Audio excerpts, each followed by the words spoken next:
দেখো এই জায়গাটাতে দুইটা জিনিস বোঝার চেষ্টা করবা এবং ভালো মতো দেখবা। এটা একটা পাত্র, এটা হচ্ছে 30°C তাপমাত্রায় তোমার 100 ml, 100 ml কি 110 ml, ভালো করে বুঝবা, 110 ml তোমার সম্পৃক্ত দ্রবণ।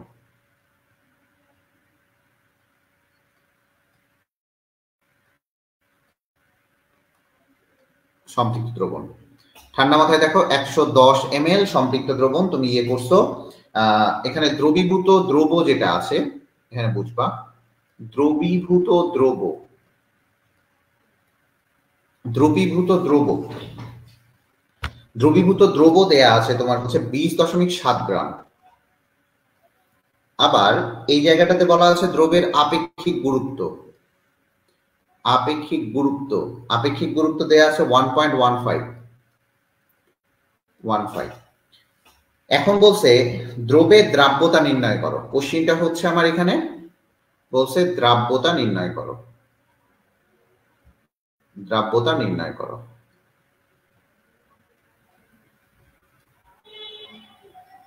এটা বলছে, একটু বোঝার চেষ্টা করবা এই জায়গায় কি কি দেয়া আছে। এখন তুমি ভালো করে বোঝার চেষ্টা করবা যে এই জায়গায় আপেক্ষিক গুরুত্ব দেয়া আছে আর এখানে আমার মিলিলিটার দেয়া আছে। তাহলে তুমি কি জানো দ্রব আয়তন ইকুয়াল টু কি? আয়তন ইকুয়াল টু ভর ডিভাইডেড বাই ঘনত্ব। এটুকু তো জানো, ওই আপেক্ষিক গুরুত্ব আর ঘনত্ব সেম জিনিস, এইটুকু বুঝতে পাও। তাহলে এখানে যদি তুমি আয়তনটা বের করো, ভর দেয়া আছে, দ্রবীভূত দ্রব দেয়া আছে, দ্রবীভূত দ্রব দেয়া আছে, তাহলে দ্রবের আয়তনটা বের হয়ে যাবে না? দ্রবের আয়তনটা বের হয়ে যাবে। একটু বুঝবা, এই জায়গায় আমার দ্রাব্যতা চাইছে, এই জায়গায় আমার কি চাইছে? দ্রাব্যতাটা চাইছে। ঠান্ডা মাথায় বুঝবা।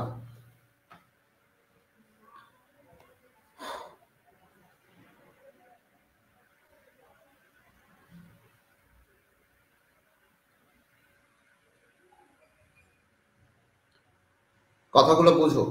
আচ্ছা, এটা আমার দ্রবণ, ঠান্ডা মাথায় বুঝো। তাহলে দ্রবণ ইজ ইকুয়াল টু, তাহলে দ্রবণে পুরাটাই দ্রবণ হচ্ছে আমার 110 ml, পুরাটাই আমার 110 ml, ভালো করে বুঝবা। তাহলে যদি 110 ml চাও এবং এইখানে যদি তোমাকে দ্রাব্যতা বের করতে বলে, এই দ্রাব্যতাটা বের করতে বলে, দ্রাব্যতা যদি তোমাকে গ্রাম পার গ্রাম এককে বের করতে বলে, সেক্ষেত্রে তুমি কি গ্রাম বাই গ্রাম এককে এটা বের করতে পারবা? এই দ্রাব্যতাটা কি গ্রাম বাই গ্রাম এককে বের করতে পারবা? আমার প্রশ্নটা বুঝবা, প্রশ্নটা বোঝার পর অ্যান্সারটা করবা। দেখো এটা গুহ স্যারের বইয়ের ম্যাথ, একটু ঝামেলা হবে, গুহ স্যারের বইয়ের ম্যাথে ঝামেলা হয়। এখন বুঝো, আমি তোমাকে যেটা বুঝাইতে যাচ্ছি সেটা বুঝো ভালো মতো। দ্রবণ আমার দেয়া আছে 110 ml, তাহলে একটা দ্রবণ ইকুয়াল টু কি? দ্রব প্লাস দ্রাবক, ঠিক আছে? তো তুমি যদি এখানে এইটাকে গ্রামে বের করতে চাও তাহলেও তুমি দ্রাবকটা পাবা, তাহলেও তুমি দ্রাবকটা পাবা। আবার যদি এই দ্রবটাকে তুমি যদি মিলিলিটারে নিয়ে আসো তাহলে দ্রবণ থেকে তুমি দ্রাবকটা পেয়ে যাবা। পাবা কিনা এইটুকু বলো। দ্যাট মিনস তোমাকে সবগুলা একই ইউনিটে আনতে হবে। যদি গ্রাম নেও এটা কোনো সমস্যা নেই, গ্রামে আনতে পারবা। আর যদি এইটাকে তুমি মিলিলিটারে আনতে চাও তাহলে মিলিলিটারেও পারবা। আমার কথা কি বোঝা গেছে কিনা এটা বলো।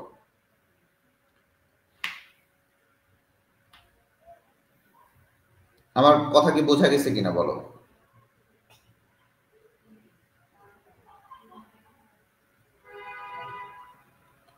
এইটুকু বুঝছো কিনা বলো। না বুঝলে বলো, আমি আবার বুঝাবো, নতুন করে বুঝাবো। না বুঝলে বলবা, নতুন করে বুঝাবো, কোনো সমস্যা নেই। এই জিনিসটা একটু বুঝতে হবে, এই জিনিসটা অবশ্যই বুঝতে হবে। না বুঝলে বলো, কোনো লজ্জা পাওয়ার কিচ্ছু নাই। না বুঝলে বলো, আমি আবার বোঝাচ্ছি। আচ্ছা, যদি বুঝে থাকো তো প্রথমত আমার, যদি তুমি দ্রবণটাকে গ্রামে নিতে চাও তাহলে সবগুলাকে আমার গ্রামে আনতে হবে। এই জায়গায় যেহেতু আমার এটা আছে কিসে, গ্রামে আছে, গ্রামে আছে, তাহলে দ্রবণটাকে তুমি যদি গ্রামে নিতে চাও তাহলে বোঝার চেষ্টা করো।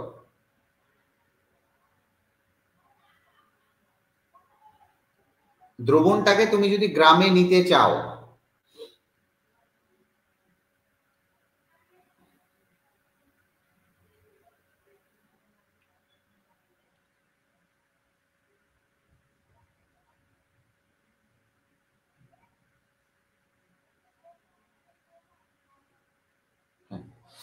দ্রবণটাকে তুমি যদি গ্রামে নিতে চাও সেক্ষেত্রে আলাদা হিসাব। আর যদি দ্রবণটাকে তুমি ইয়েতে নিতে চাও, এখন আসি প্রশ্নটাতে, একটু বোঝার চেষ্টা করো। প্রশ্নটাতে বলা আছে এই যে আপেক্ষিক গুরুত্ব, এটা বলা আছে দ্রবের আপেক্ষিক গুরুত্ব, এটা কিন্তু দ্রবণের আপেক্ষিক গুরুত্ব না। তাহলে দ্রবের আপেক্ষিক গুরুত্ব যদি দেয়া থাকে, আমি আবারও বলি, দ্রবের আপেক্ষিক গুরুত্ব যদি দেয়া থাকে সেক্ষেত্রে তুমি এইটা দ্রবণের ক্ষেত্রে ব্যবহার করতে পারবা। আমার কথা মনে হয় বুঝতে পারো নাই, আমি আবার বোঝাই, আমার কথাগুলো বুঝতে পারো নাই।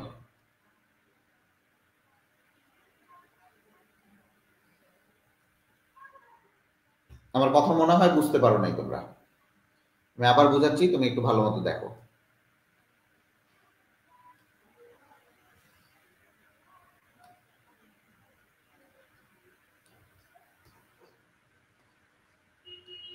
আমি আবার বুঝাই, হ্যাঁ।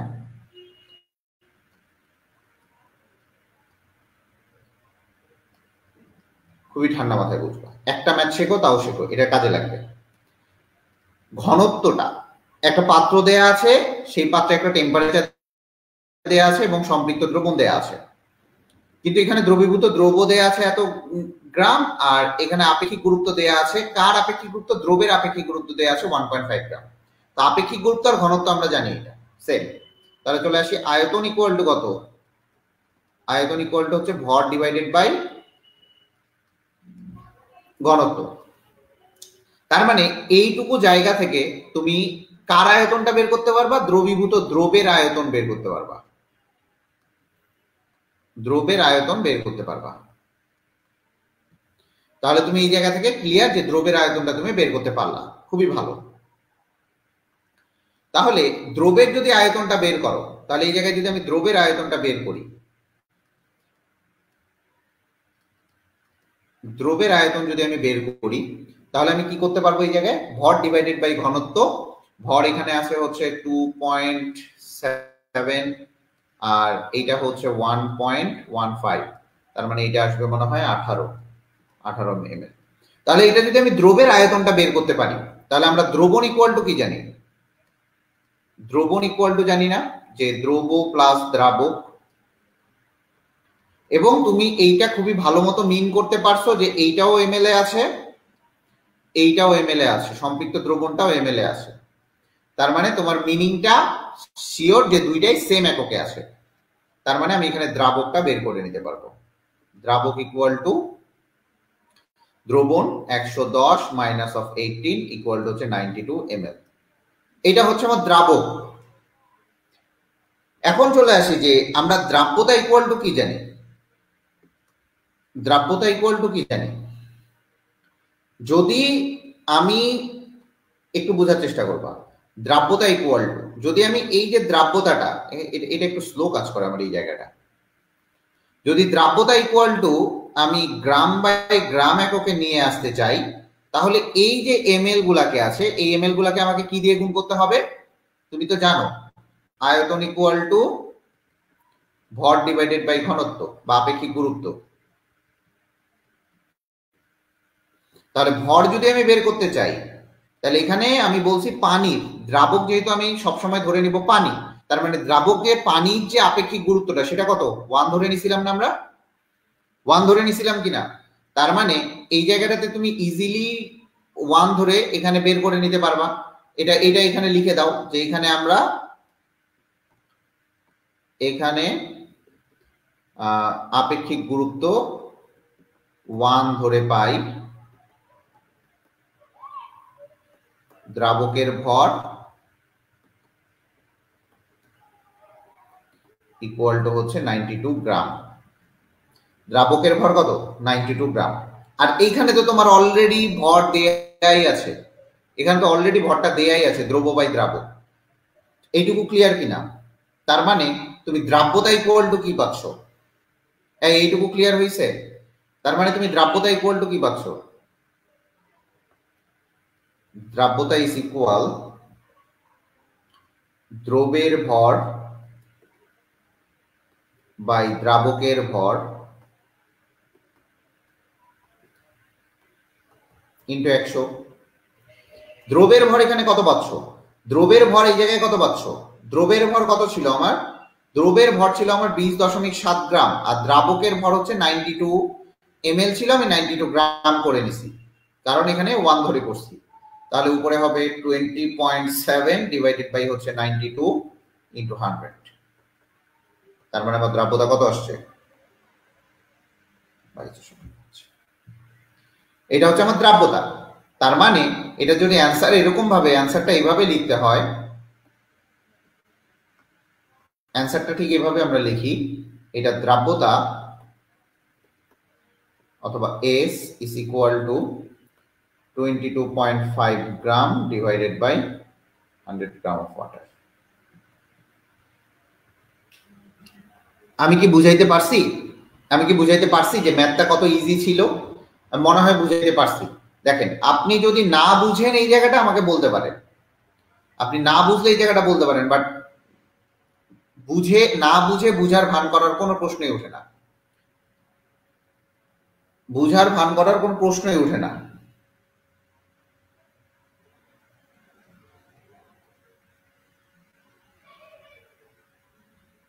এখন কি ক্লিয়ার হয়েছে সবার? ক্লিয়ার হয়েছে? প্রশ্নটা পড়বেন, প্রশ্নটা পড়বেন যে দ্রবের আপেক্ষিক গুরুত্ব দেয়া আছে না দ্রাবকের, এই যে এখানে দ্রবের আপেক্ষিক গুরুত্ব, আর দ্রাবকে দ্রবের দ্রবীভূত দ্রব্য, তাহলে এই জিনিসটা একটু ভালো মতো বুঝতে হবে। চলে আসি পরের ম্যাথে, চলে আসি আমরা।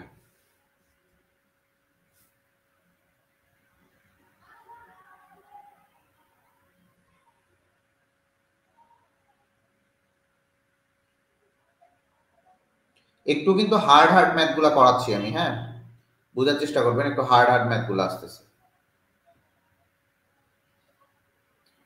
এইটা একটা পাত্র, এটা একটা পাত্র, এটা হচ্ছে এক্সট্রা ম্যাথ 4।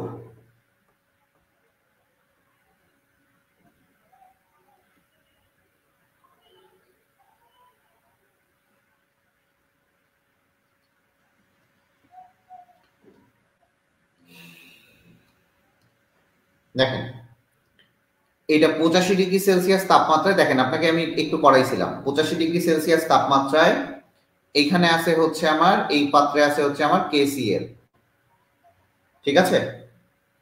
একটু বোঝার চেষ্টা করবেন। 85°C তাপমাত্রায় 250 গ্রাম পানি, ঠিক আছে? এখানে KCl আছে, এখানে দ্রাব্যতা দেয়া আছে S of KCl,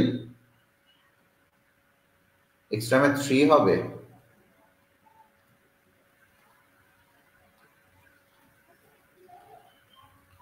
দেখেন, আপনারা কি এনজয় করেন আমার পড়াটা? আমার পড়াটাকে এনজয় করেন? এনজয় না করলে কিন্তু আমার পড়ানোটা ব্যর্থ। পড়া কোনো প্রেশার না।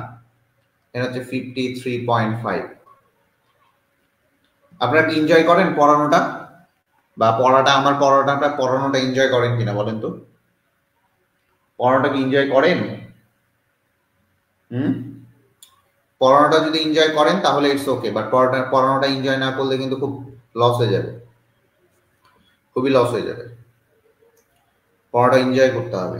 দেখেন, এটা দ্রাব্যতা দেয়া আছে এত গ্রাম ডিভাইডেড বাই, সরি, এত গ্রাম ডিভাইডেড বাই, আচ্ছা, কার সিটি ছিল? সে কি পার্সেন্ট? যেগুলা পড়াইছিলাম এগুলার মধ্যে কি কাজ ছিল? কার জন্য সিটি ছিল? কার সিটি ছিল? আমার কিন্তু মনে আছে সব, এইসব।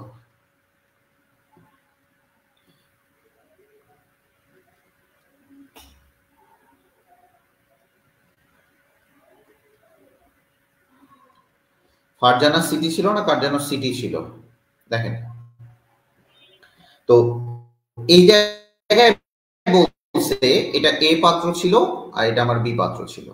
তো ক নাম্বারটাতে কি বলছে আমি একটু এই সাইডে লিখি। ক নাম্বারটাতে বলছে কি পরিমাণ দ্রব অধক্ষিপ্ত হবে নির্ণয় করো।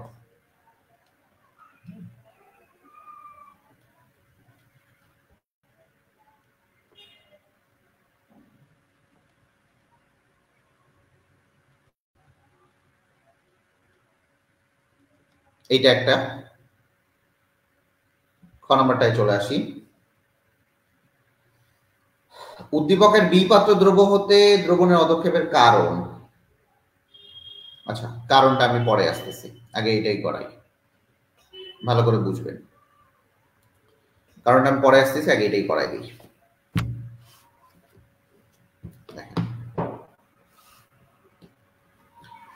তো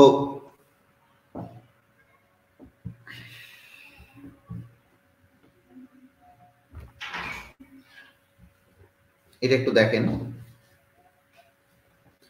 প্রথমত চলে আসি যে দ্রবের অধক্ষিপ্ত যে হবে এটা আমার এই জায়গা থেকে আমি কিভাবে বুঝবো, কিভাবে বুঝবো এই জিনিসটা ফার্স্টে বুঝতে হবে।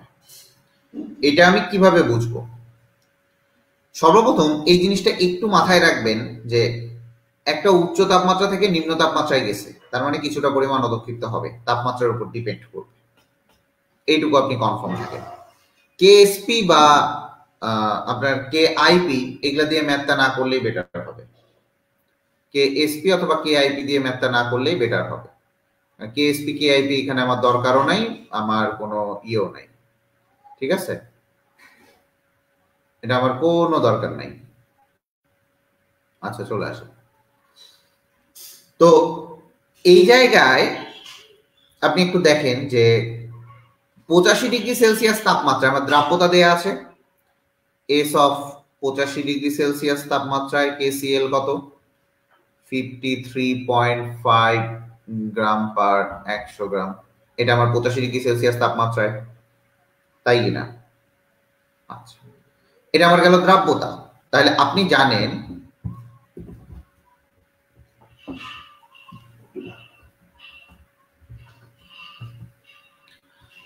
জানেন যে দ্রাব্যতা ইজ ইকুয়াল টু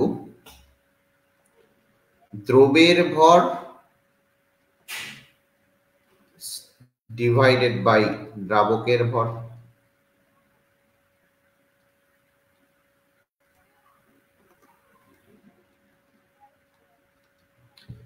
দ্রবের ভর ডিভাইডেড বাই দ্রাবকের ভর। এই জায়গাটাতে পানি হচ্ছে আমার দ্রাবক, আর দ্রবের ভর আমার এই যে এইটা উপরে দ্রবের ভর, ঠিক আছে, ভালো করে বুঝেন। দ্রবের ভর আর হচ্ছে এখানে আমার দ্রাবকের ভর দেয়া আছে, ঠিক আছে, ইন্টু কত? 100। আমার দ্রাব্যতা দেয়া আছে, তার মানে আমি এখানে দ্রবের ভরটা বের করতে পারবো। এখানে আমার দ্রবের ভর আমার জানা নাই, এখানে আমার দ্রাব্যতা দেয়া আছে, আর এখানে আমার দ্রাবকের ভর জানা আছে, তার মানে আমি এখানে দ্রবের ভরটা বের করে নিতে পারবো। তার মানে দ্রবের ভর ব্র্যাকেটে লিখবেন 85°C আপনার কত আসে দেখেন দেখি, এখানে ক্যালকুলেশন করলে আসবে হচ্ছে 133.75 গ্রাম। এটা হচ্ছে আমার দ্রবের ভর। সেম ভাবে আপনি এই জায়গাটাতেও করে নিতে পারবেন, সেম ভাবে আপনি এই জায়গাটাতেও করে নিতে পারবেন।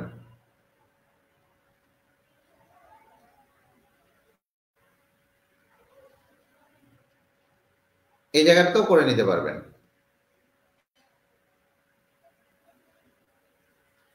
ঠিক আছে। দেখেন এই জায়গাটাতে কিভাবে করবেন একটু বোঝার চেষ্টা করেন।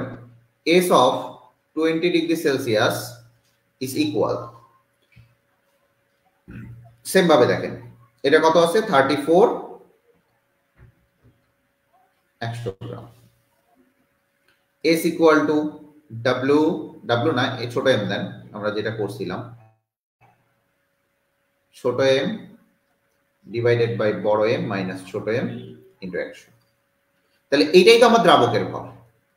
তো আমার এখানে বড় ছোট এমটা বের করবেন, এটা ইকুয়াল টু আসবে কত 85 গ্রাম। এখানে বলছে কি পরিমাণ দ্রব্য অধক্ষিপ্ত হবে, তার মানে এম অফ, এটা এম অফ 20 ডিগ্রি সেলসিয়াস আর এটা এম অফ 85 ডিগ্রি সেলসিয়াস। তাহলে অতএব অধক্ষিপ্ত কতটুকু হবে? তাহলে অতএব অধক্ষিপ্ত হবে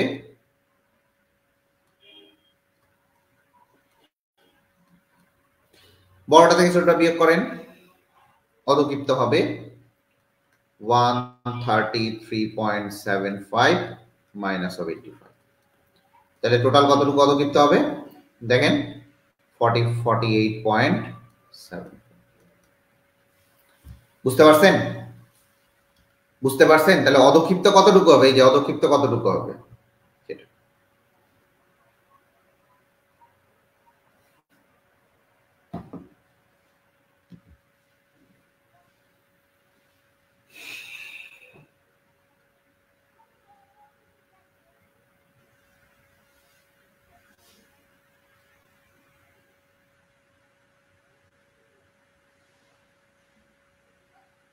ক্লিয়ার? এইটা ক্লিয়ার হয়েছে?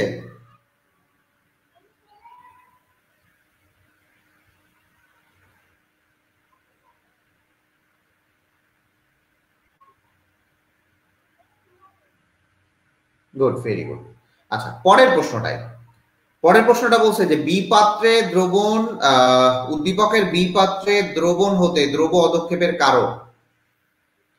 দেখেন, বি পাত্রে দ্রবণ হতে দ্রব্য অধক্ষেপের কারণ, প্রশ্নটা একটু বুঝতে হবে। এটা হচ্ছে আমার উদ্দীপক। উদ্দীপকে কি বলছে? খ নাম্বার প্রশ্নে বলছে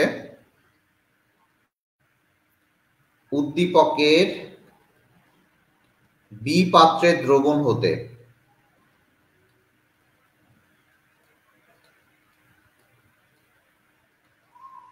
বি পাত্রে দ্রবণ হতে দ্রব্য অধক্ষেপের কারণ। দ্রব্য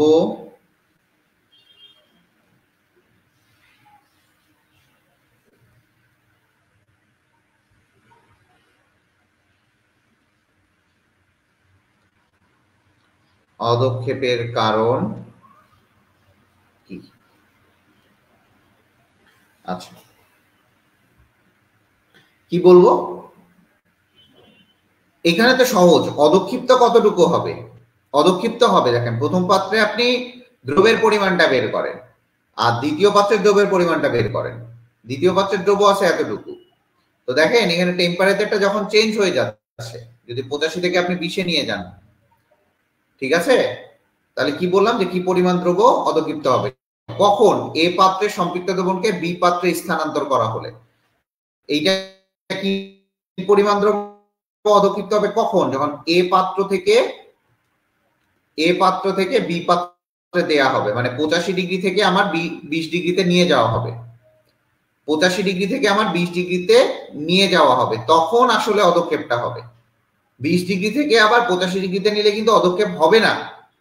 অধক্ষেপ হবে উচ্চ তাপমাত্রা থেকে নিম্ন তাপমাত্রায় নিয়ে যাচ্ছি তখন।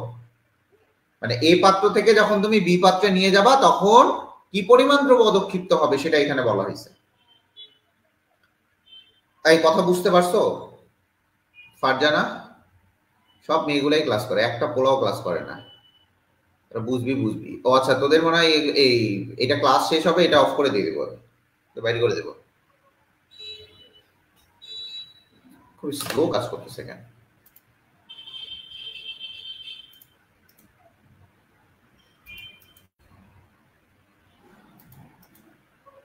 ফারজানা বুঝতে পারছো?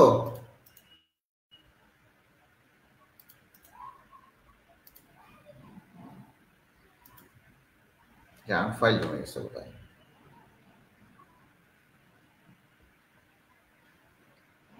এখন দেখো, বি পাত্রের দ্রবণ হতে দ্রব্য অধক্ষেপের কারণটা কি জিনিস? তুমি এইটুকু দেখো, 85 ডিগ্রি সেলসিয়াস তাপমাত্রায় তোমার দ্রাব্যতা হচ্ছে 53.5 গ্রাম ডিভাইডেড বাই 100 গ্রাম অফ পানি। ফারজানা আহমেদ বুঝতে পারছো কিনা? আবার দেখো, 20 ডিগ্রি সেলসিয়াস তাপমাত্রায় দ্রাব্যতা হচ্ছে 34 ডিভাইডেড বাই হচ্ছে 100 গ্রাম অফ পানি।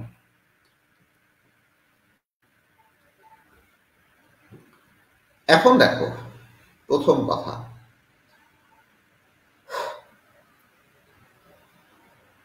তাহলে 85 ডিগ্রি তাপমাত্রায়, এই 85 ডিগ্রি সেলসিয়াস তাপমাত্রায় যে 250 গ্রাম দ্রাবকে, এখানে কিন্তু দ্রাবকের কথা বলা আছে, আমি আবারও বলি, এখানে কিন্তু 250 গ্রাম দ্রাবকের কথা বলা আছে, 250 গ্রাম দ্রাবকের কথা বলা আছে।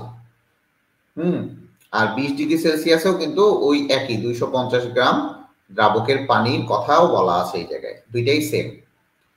তো আমার কথা হচ্ছে যে এটা জাস্ট স্থানান্তর করছি এ থেকে বি তে। এটা 20 ডিগ্রি সেলসিয়াসে ছিল, এটা হচ্ছে 85 ডিগ্রি সেলসিয়াসে ছিল, আর কিচ্ছু না, স্থানান্তর করছি। এখানে 250 গ্রাম না বলা থাকলেও তোমাকে এটা 250 গ্রাম ধরে নিতে হবে, ঠিক আছে? এটাও 250 গ্রাম দ্রাবকে, এটাও 250 গ্রাম দ্রাবকে, কারণ আমি জাস্ট স্থানান্তর করছি দুইটা, আর কিচ্ছু না। এখন দেখো, ভালো মতো বোঝার চেষ্টা করবা আর ঠান্ডা মাথায় বুঝবা। তো এই 85 ডিগ্রি সেলসিয়াস তাপমাত্রায় যে দ্রাবকে দ্রবীভূত আছে, যতটুকু দ্রবীভূত আছে, 20 ডিগ্রি সেলসিয়াস কি সেম হবে? মানে দ্রবীভূত দ্রবের পরিমাণ কি সেম হবে? এই যে দ্রবীভূত দ্রবের পরিমাণ,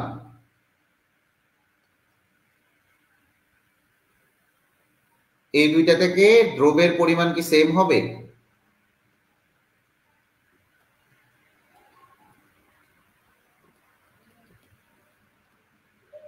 দ্রবের পরিমাণ সেম হবে না, সেম হবে না। আচ্ছা, টেম্পারেচারের সাথে সাথে দ্রবের পরিমাণ কিন্তু চেঞ্জ হবে, ঠান্ডা মাথায় বুঝো। এখন দেখো, এই যে দ্রব যে দ্রাবকে দ্রবীভূত হয়, একটা দ্রব, কয়েকটা জিনিস মনে রাখবা, দ্রাবকে দ্রবীভূত হয়, এই দ্রবটা দ্রাবকে দ্রবীভূত হবে,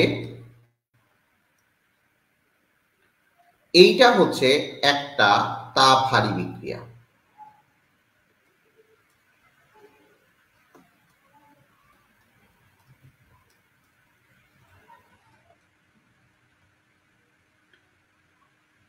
আবারও বলতেছি, দ্রব দ্রাবকে দ্রবীভূত হবে, এটা হচ্ছে একটা তাপহারী বিক্রিয়া, ঠিক আছে? এই কারণে যখন উচ্চ তাপমাত্রায় সম্পৃক্ত দ্রবণকে নিম্ন তাপমাত্রায় শীতল করলে দ্রবণ হতে আনুপাতিক হারে অতিরিক্ত দ্রব্য বেরিয়ে আসবে এবং অধঃক্ষেপ করবে। এই তাপহারী যখন বিক্রিয়াটা হচ্ছে, ভালো করে বুঝো, তাপহারী বিক্রিয়া, তাপ উৎপাদী বিক্রিয়া না, তাপহারী বিক্রিয়ায় তাপমাত্রা কমালে কি হয় জানো? লা-শাতলির নীতি অনুসারে তাপমাত্রা কমালে বিক্রিয়া উল্টা পাশে যাবে।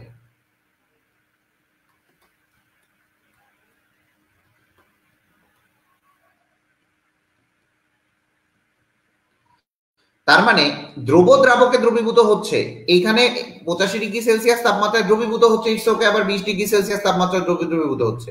বাট আমি যখন টেম্পারেচারটা কমায় দিলাম, ভালো করে বুঝো, বাট আমি যখন টেম্পারেচারটা কমায় দিলাম, টেম্পারেচারটা কমানোর সাথে সাথে তাপহারী বিক্রিয়ায় তাপমাত্রাটা কমাচ্ছি, তার মানে কি হবে? বিক্রিয়া উল্টা পাশে যাবে, মানে দ্রাব্যতা কমে যাবে, তার মানে অধঃক্ষিপ্ত পড়ে যাবে। আমি কি এইটুকু বুঝাইতে পারছি? তাপহারী বিক্রিয়ায় যদি আমি তাপমাত্রাটা কমাই,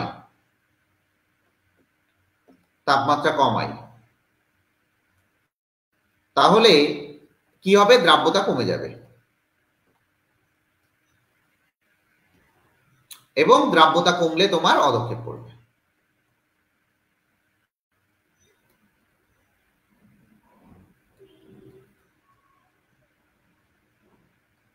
আমি কি এটুকু বুঝাইতে পারছি?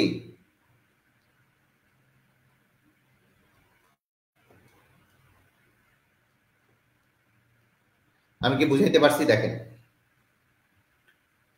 আমার মনে হয় আমি বুঝাইতে পারছি, কারণ এই জিনিসটা খুব ইম্পর্টেন্ট।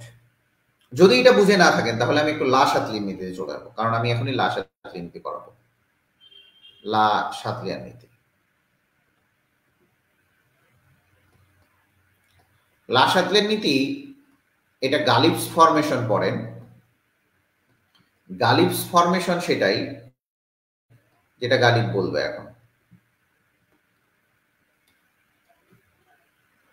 মনে রাখবেন, যা হয় তা যদি করা হয়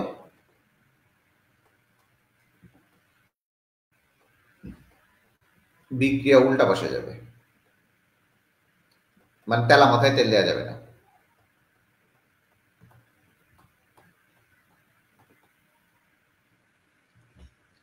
যা হয় তার উল্টো করা হলে বিক্রিয়া সামনে যাবে। ভালো করে বুঝবেন। তার মানে যদি তাপ উৎপাদী বিক্রিয়ায়, দেখেন, যদি তাপ উৎপাদী বিক্রিয়ায়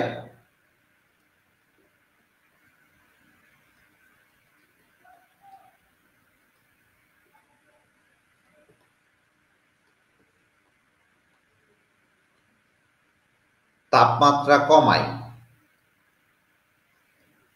তাহলে দ্রাব্যতাটা, এটা কিন্তু দ্রাব্যতা সেম, মানে যে সকল বিক্রিয়ক তাপ উৎপাদী বিক্রিয়া দিবে। আবার যদি তাপ উৎপাদী বিক্রিয়ায় তাপমাত্রা বাড়াই,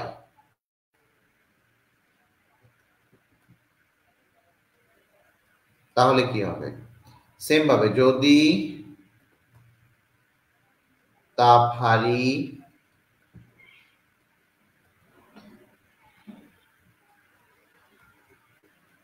বিক্রিয়ায় তাপমাত্রা বাড়াই, যদি তাপ হারি বিক্রিয়ায় তাপমাত্রা কমাই। কোথায় কোনটা হবে বলেন? যা হয় তাই যদি করা হয় বিক্রিয়া উল্টা বসে যাবে। যদি তাপ উৎপাদী বিক্রিয়ায় তাপমাত্রা কমায়, তাহলে বিক্রিয়া কোন পাশে যাবে? উল্টো পাশে না সেদা পাশে? দেখেন, দুইটা ওয়ার্ড বুঝবেন। বিক্রিয়াটা কি ছিল? তাপ উৎপাদী ছিল। কাজটা কি করছি? তাপমাত্রা কমাইছি। এখানে কাজটা কি করছি আমি? এখানে কাজটা করছি হচ্ছে আমি তাপমাত্রা বাড়াইছি। তাহলে এখন দেখেন, এই কয়েকটা জিনিস পোর্শন মনে রাখলেই হচ্ছে। বলেন, তাপ উৎপাদী বিক্রিয়ায় যদি আমি তাপমাত্রাটা কমাই তাহলে কি হবে? তাপ উৎপাদী বিক্রিয়ায় তাপমাত্রাটা বাড়ালে কি হবে বলেন?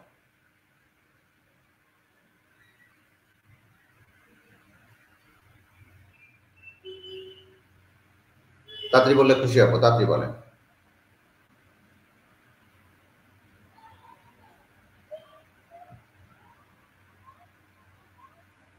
তাড়াতাড়ি বলেন, তাড়াতাড়ি বলেন।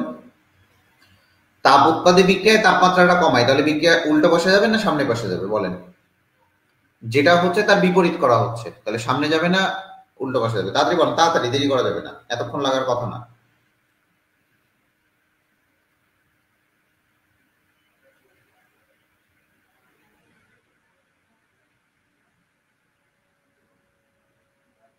কমালে সামনে যাবে, বাড়ালে পিছনে যাবে। গুড। যদি আমি তাপমাত্রাটা কমাই তাহলে যাবে হচ্ছে তাপ উৎপাদী বিক্রিয়ায় সামনে যাবে, আর যদি বাড়াই, তাপমাত্রা বাড়াইলে পিছনে যাবে। গুড। যা হয় তাই যদি করা হয় বিক্রিয়া, যা হয় তাই করা হইলে বিক্রিয়া, যা হয় তাই করা হইলে বিক্রিয়া উল্টো পাশে যাবে, আর যা হয় তার বিপরীত করা হইলে বিক্রিয়া সামনে যাবে। বাহ, ইফ টরেস, তুমি তো অনেক সুন্দর উত্তর দিয়েছো। এখন দেখো, তাপ হারি বিক্রিয়ায় তাপমাত্রাটা বাড়াইছো, তাহলে অবশ্যই সামনে যাবে। তার উল্টো করা হচ্ছে, তাপমাত্রা বিক্রিয়ায় তাপমাত্রা কমাইছি, তার মানে পেছনে যাবে। তাহলে এই জায়গাটাতে বোঝার চেষ্টা করো, তাপ হারি বিক্রিয়ায় তুমি তাপমাত্রাটা কমাচ্ছ, তাহলে দ্রাব্যতা কি হয়ে যাবে? কমে যাবে। তাপ হারি বিক্রিয়ায় তাপমাত্রা কমাইছো, তার মানে দ্রাব্যতা কমে যাবে। কথা বুঝতে পারছো? কথা কি বোঝা গেছে? তাহলে এই জন্য এই জায়গায় পদক্ষেপটা পড়ে, এই জন্য এই জায়গায় পদক্ষেপটা পড়বে। ক্লিয়ার বাচ্চারা? ক্লিয়ার হয়েছে বাচ্চারা?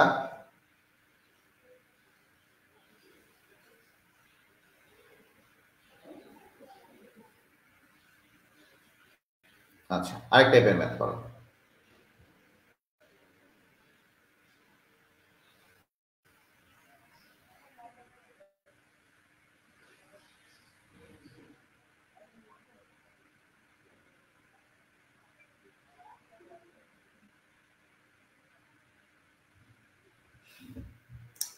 এই খালি ইভা হচ্ছে কমেন্ট করতেছে, বাকিগুলা কি? এই গদ্দদের দলগুলা বাকিগুলা কি করতেছিস? লেখ এক্সট্রা ম্যাথ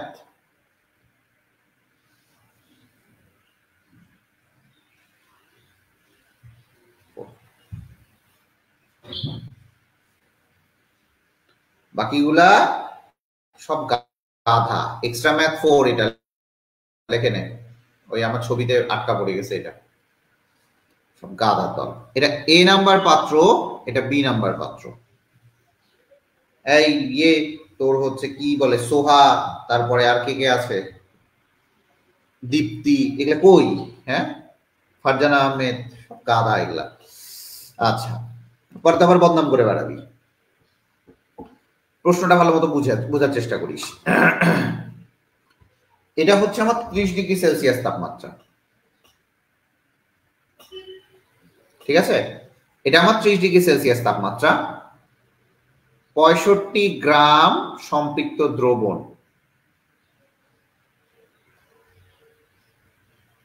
এটা আমার 65 গ্রাম সম্পৃক্ত দ্রবণ, 65 গ্রাম সম্পৃক্ত দ্রবণ আছে, এবং এইটার এস ইকুয়াল টু হচ্ছে 30 gram divided by 100 gram of water.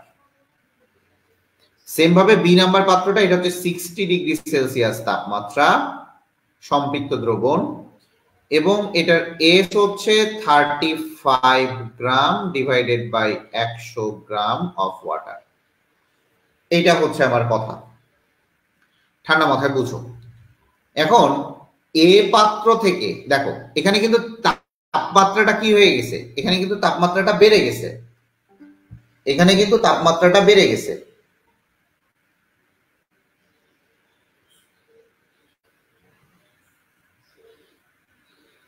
ঠিক আছে, দেখেন এখানে কিন্তু আমার তাপমাত্রাটা বেড়ে গেছে।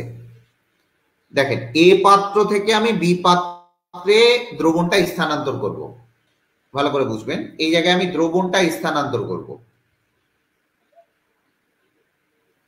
এটা কিন্তু আমি দ্রবণ স্থানান্তর করব।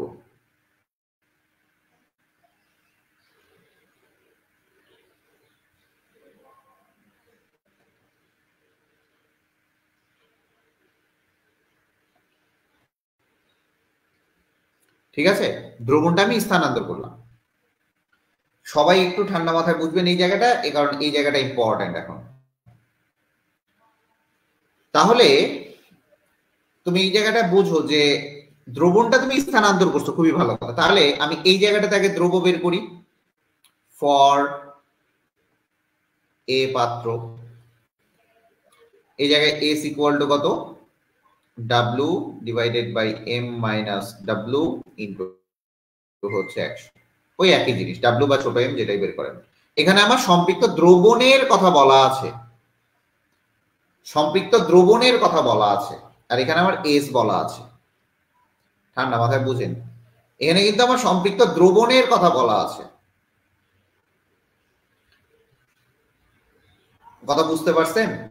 তাহলে দেখেন এখানে কিন্তু আমার দ্রবের কথা বলা নাই, এখানে দ্রবণের কথা বলা আছে। তার মানে এই দ্রাব্যতা মানে কি, দ্রব বাই দ্রাবক। ক্লিয়ার কিনা ভালো করে বুঝেন। দ্রাব্যতা মানে কি, দ্রব বাই দ্রাবক, গ্রাম গ্রাম বাই গ্রাম যখন থাকে, থাকে কিনা এটা বলেন, থাকে কিনা সেটা বলেন, থাকে কিনা সেটা বলেন।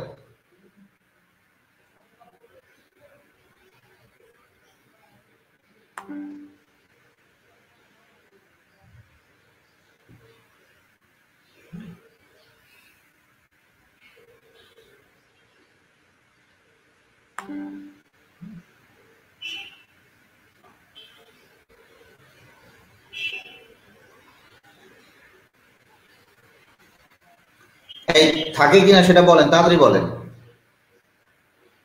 দ্রব বাই দ্রাবক, তাহলে এখানে দ্রব কতটুকু, দ্রব হচ্ছে আমার 30 গ্রাম, আর এটা হচ্ছে আমার এত গ্রাম সম্পৃক্ত দ্রবণ 65 গ্রাম।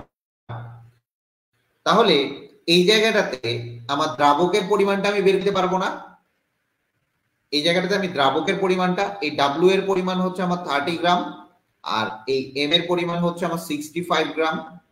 তার মানে আমি এই জায়গা থেকে ইজিলি দ্রাবকের পরিমাণটা বের করে নিতে পারবো, কারণ এস হচ্ছে আমার 30, এস হচ্ছে আমার 30। কারণ আমি বলছি এই 100 গ্রামটা আমার দ্রাবকের হিসাবটা, এটা আমরা আসবো না। ঠিক আছে, এখন আসি 30 ইন্টু 65 মাইনাস 30, 65 মাইনাস 30 তার মানে কত? 35। ঠিক আছে, ডিভাইডেড বাই হচ্ছে 100। তাহলে এই জায়গাটাতে আমরা বের করবোটা কি? দ্রব্যের পরিমাণটা বের করলেও তো হচ্ছে।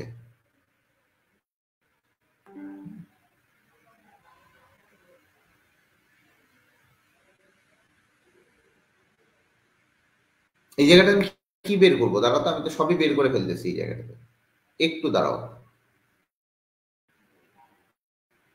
এই জায়গাটাতে আমি আদৌ বের করবোটা কি সেটা আগে দেখি। একটু দাঁড়াও।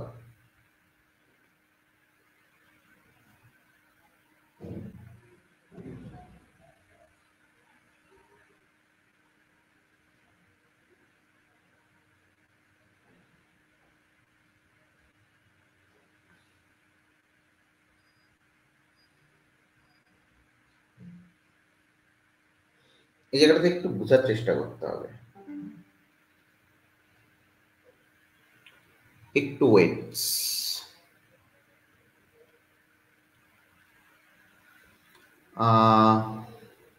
30 ডিগ্রি সেলসিয়াস তাপমাত্রা, এটা সম্পৃক্ত দ্রবণ বলা আছে। আর এই জায়গায় আমার এস বলা আছে, এস পাচ্ছি, আমি সম্পৃক্ত দ্রবণ পাচ্ছি, কিন্তু আমি তো দ্রব্যটা পাচ্ছি না। 30। আচ্ছা, এখানে আমি দ্রাবকটা বের করে নেই। দেখেন, এখানে দ্রাবকটা বের করে নেই। দেখেন,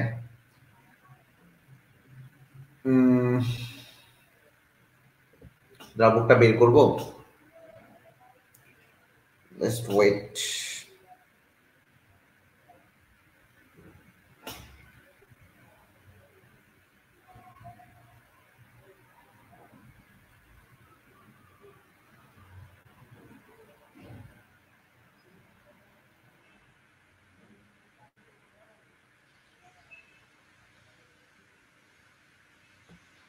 Just wait.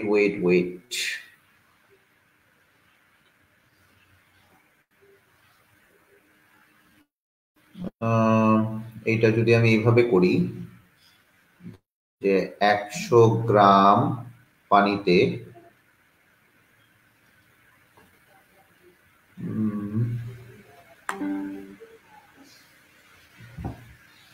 সম্পৃক্ত দ্রবণের পরিমাণ, একটু দাঁড়ান। এই দ্রাব্যতা বলতে আমরা কি বুঝি দেখি তো। দেখেন, এই দ্রাব্যতা বলতে আমরা বুঝি হচ্ছে 100 গ্রাম পানিতে সম্পৃক্ত করতে দ্রব্যের পরিমাণ 30 গ্রাম।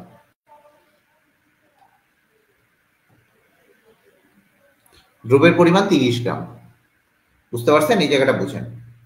তাহলে এইখানে দেখেন যে আমার সম্পৃক্ত দ্রবণ, তাহলে এখানে দ্রবণটা কতটুকু হচ্ছে? এটা তো আমার দ্রাবক, এটা তো আমার দ্রাবক, আর এইটা হচ্ছে আমার দ্রব্য। তাহলে এই দুইটা মিলেই হচ্ছে আমার দ্রবণ। এই দ্রবণ ইকুয়াল টু 130 গ্রাম আসবে। দ্রবণ ইকুয়াল টু আসবে হচ্ছে 130 গ্রাম। আচ্ছা, তাহলে যদি দ্রবের পরিমাণটা, এইটা 65 গ্রাম সম্পৃক্ত দ্রবণ, ভালো করে বুঝবেন, এখানে 65 গ্রাম সম্পৃক্ত দ্রবণ বলা আছে, কিন্তু এই জায়গায় আমার দ্রবণের পরিমাণ হচ্ছে 130 গ্রাম। তাহলে 130 গ্রাম দ্রবীভূত দ্রবে, 130 গ্রাম দ্রবণে দ্রবীভূত দ্রব্য, দেখেন এটা বাদ দেন, দ্রবণে দ্রবীভূত দ্রব্য, দ্রব্য হচ্ছে 30 গ্রাম। অতএব 1 গ্রাম দ্রবণে দ্রবীভূত ও দ্রবীভূত দ্রব্য 30 ডিভাইডেড বাই 130 আর 65 গ্রাম দ্রবণে দ্রবীভূত দ্রব্য 30 ডিভাইডেড বাই 130 ইন্টু হচ্ছে 65, তার মানে এই জায়গায় আমার একটা মান আসবে 15 গ্রাম। দেখেন এটা এইভাবে করতে হবে। এই জায়গায় ডিরেক্টলি দ্রবণটা বলা নাই, অথবা আচ্ছা এখানে বলা হয়েছে এত গ্রাম সম্পৃক্ত দ্রবণ। এখন বোঝার চেষ্টা করেন, এই 65 গ্রাম সম্পৃক্ত দ্রবণ, তাহলে এই 65 গ্রাম সম্পৃক্ত দ্রবণের একটা হিসাব আছে। তাহলে দেখেন 130 গ্রাম দ্রবণে দ্রবীভূত দ্রব্য হচ্ছে 30 গ্রাম, কারণ আমার এইখানে টোটাল 100 গ্রামের মধ্যে দ্রবীভূত দ্রব্য হচ্ছে 30 গ্রাম। এইটুকু আপনি কনফার্ম জানেন। যদি এই জায়গার ম্যাথটার সাথে কম্পেয়ার করেন,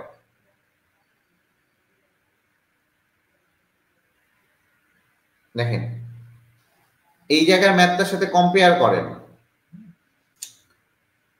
এই জায়গার ম্যাথটার সাথে কম্পেয়ার করেন, সেই ক্ষেত্রে বলা হয় যে এ পাত্র থেকে বি পাত্রে আমি তাপমাত্রাটা কমাইছি, এখানে 250 গ্রাম আমার পানি ছিল, পানিটা আমার দ্রাবক হিসেবে ছিল, আর এখানে দ্রব্য ছিল। তা আমার দ্রবণটা কিন্তু ছিল না, এখানে দ্রাবক ছিল আমার, কিন্তু এখানে আমার দ্রবণটা ছিল না। আমার দ্রব্য বাই দ্রাবক বের করলে আমার অ্যান্সার চলে আসছে। বাট এই জায়গাটাতে আমার এত পিসি স্লো করতে আজকে কাজ করতেছে কেন?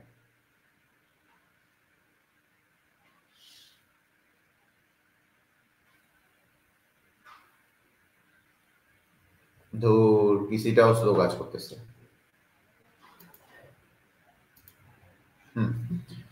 আর এই জায়গাটাতে একটু দেখার চেষ্টা করো, ঠিক এই জায়গাটাতে তোমার সম্পৃক্ত দ্রবণের কথা বলা আছে, ইটস ওকে, বাট এইখানে কি বলা আছে আমার দ্রাব্যতা বলা আছে, কিন্তু এখানে আমার টোটাল যে কতটুকু দ্রবণ সেটা কিন্তু বলা নাই, টোটাল দ্রবণটার কথা বলা নাই। ঠিক আছে, এখানে বলা হয়েছে 65 গ্রাম সম্পৃক্ত দ্রবণকে তুমি 60 ডিগ্রি সেলসিয়াসে নিয়ে যাবা, তখন তোমার কতটুকু দ্রব্য অ্যাড করতে হবে, এইটা হচ্ছে আমার এখানে অ্যান্সার করতে হবে। এটা কি তোমরা বুঝতে পারতেছো না পারতেছো না একটু বলো তো, এটা কি বোঝা যায় না যাবে না?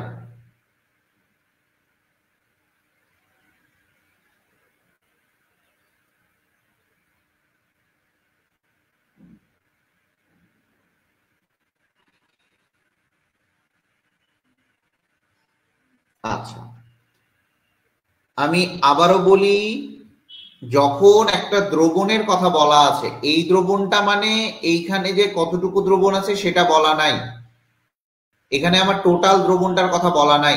টোটাল দ্রবণটা আমাকে এখানে বের করে নিতে হবে যে এত গ্রাম দ্রবণে।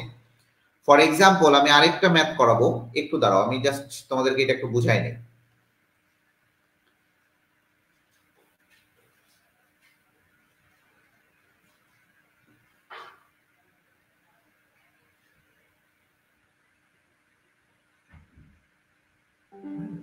একটু বোঝার চেষ্টা করো। আমি সাপোজ কমানোটাই দেখাই, 50 ডিগ্রি সেলসিয়াস তাপমাত্রায় একটা দ্রবণ নিছি এবং সেটা 75 গ্রাম আমি হচ্ছে সম্পৃক্ত দ্রবণ নিছি, সম্পৃক্ত দ্রবণ নিছি, এবং এইটার এস ইকুয়াল টু বলা আছে 125 গ্রাম ডিভাইডেড বাই 100 গ্রাম, 100 গ্রাম পানি। যখন ঠিক এরকম টাইপের ম্যাথ গুলা থাকবে, ঠান্ডা মাথায় বুঝবেন এই জায়গাগুলোতে একটু আপনার খিচুড়ি খিচুড়ি লাগবে, যে ভাইয়া এখানে খিচুড়িটা কেন লাগতেছে, এই খিচুড়িটা আমি একটু আপনাদের সর্ট আউট করে দেই, খিচুড়িটা আমি একটু সর্ট আউট করে দেই। ঠিক আছে, যখন দেখবেন যে দ্রবণ সম্পৃক্ত দেয়া আছে, 75 গ্রাম সম্পৃক্ত দ্রবণ আপনার দেয়া আছে, খুবই ভালো কথা। তো 75 গ্রাম সম্পৃক্ত দ্রবণ আপনার দেয়া আছে, এই 75 গ্রাম সম্পৃক্ত দ্রবণকে আমি কি এই জায়গায় ট্রান্সফার করতে হবে, এটা হচ্ছে আমার 20 ডিগ্রি সেলসিয়াস তাপমাত্রা, এবং এই 20 ডিগ্রি সেলসিয়াস তাপমাত্রায় এস হচ্ছে 80 gram divided by 100 gram of water. এখন বুঝেন, এইখানে দ্রব্য দেয়া আছে আমার এত গ্রাম, দ্রব্য দেয়া আছে এত, আর এটা আমার 100 গ্রাম হচ্ছে দ্রাবক। বুঝিয়েন কিন্তু এখানে কিন্তু আমার দ্রাবকের পরিমাণ উল্লেখ করা নাই, যেমন আমি আগে প্রশ্নটাতে দেখাইছিলাম আমার দ্রাবকের পরিমাণ উল্লেখ করা ছিল এত গ্রাম পানি, তার মানে আমার এখানে দ্রাবকের পরিমাণ উল্লেখ করা ছিল, আর এটা আমার দ্রবের পরিমাণ ছিল, তার মানে আমি এখানে দ্রাবকের ভরটা ইজিলি বসাই দিতে পারছি।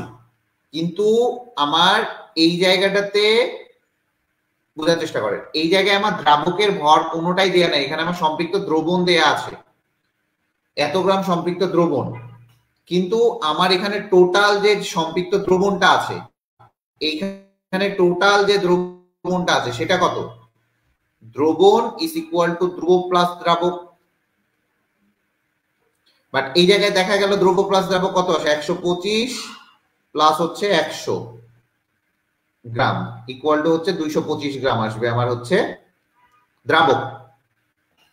ঠান্ডা মাথায় বুঝো, 225 গ্রাম আসবে আমার হচ্ছে দ্রবণ, সরি দ্রাবক বলতেছি, 225 গ্রাম আসবে হচ্ছে আমার দ্রবণ। সেম ভাবে এই জায়গাটাতে 20 গ্রাম 100 গ্রাম, তার মানে এই উপরে হচ্ছে আমার দ্রব, নিচে হচ্ছে আমার দ্রাবক। তার মানে এই জায়গাটার জন্য দ্রবণ ইকুয়াল টু কতটুকু আসবে? এই জায়গায় দ্রবণ হচ্ছে আমার আসবে 180 গ্রাম, দ্রবণটা আসবে 180 গ্রাম। তাহলে দেখেন যখন আমার এটা 50 ডিগ্রিতে ছিল, 50 ডিগ্রিতে এইটুকু ছিল, আর এটা ছিল আমার 20 ডিগ্রি সেলসিয়াস তাপমাত্রায় এত, তার মানে যখন আপনি 50 ডিগ্রি থেকে 20 ডিগ্রিতে নিয়ে যাবেন, 50 ডিগ্রি থেকে 20 ডিগ্রিতে নিয়ে যাবেন, তার মানে লবণ অধক্ষিপ্ত কতটুকু হবে? অতএব অধক্ষিপ্ত হবে, অধক্ষিপ্ত লবণের পরিমাণ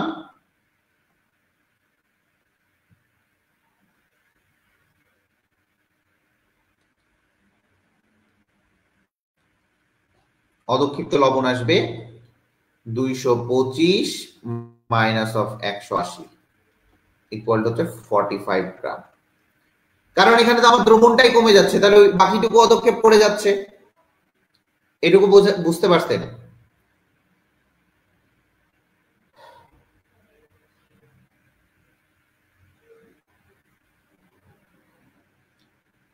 তাহলে একটু বোঝার চেষ্টা করেন, তাহলে আমার অধক্ষেপ কোথায় থেকে করতেছে? 225 গ্রাম, 225 গ্রাম থেকে যখন আমি 20 ডিগ্রিতে নিয়ে যাচ্ছি, তাহলে আমার অধক্ষেপ কতটুকু করতেছে? 45 গ্রাম। তাহলে দেখেন 225 গ্রামে তাপমাত্রা কমালে দেখেন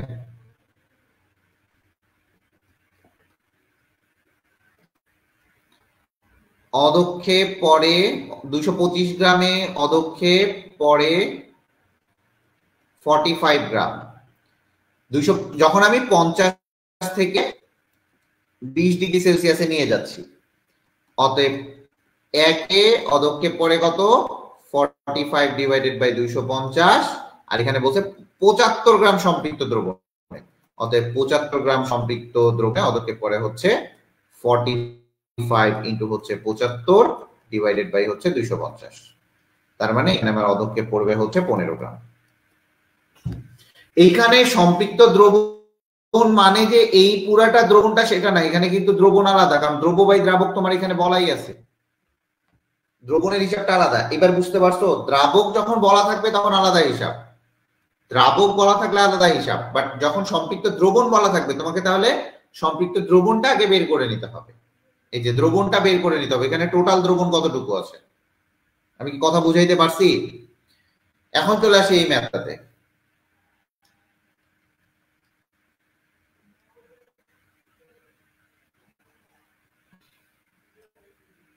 এখন এই ম্যাথটাতে চলে আসি, এখন বুঝবেন।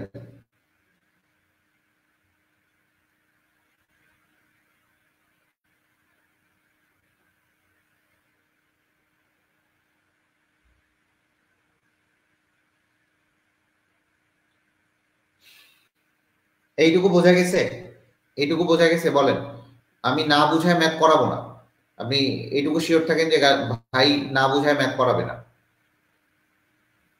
এটার এস ছিল হচ্ছে আমার 30, এইটা ঠিক আছে। তাহলে এ পাত্রের জন্য ভালো করে বুঝেন, এ পাত্রের জন্য আমার টোটাল দ্রবণ কতটুকু, কারণ আপনি জানেন এটা দ্রব আর এটা দ্রাবক, আর এটা দ্রবণ, এটা আলাদা হিসাব। এতটুকু দ্রবণ আমি এখান থেকে এখানে করব। তার মানে এ পাত্রের জন্য আমার দ্রবণ ইকুয়াল টু কত, 100 প্লাস 30, দ্রব প্লাস দ্রাবক। এই আমার কথা কি বোঝা যাচ্ছে? 130 গ্রাম হচ্ছে আমার দ্রবণ, এখানে আমার টোটাল দ্রবণটা, কিন্তু এই দ্রাব্যতা অনুসারে আমার দ্রবণটা।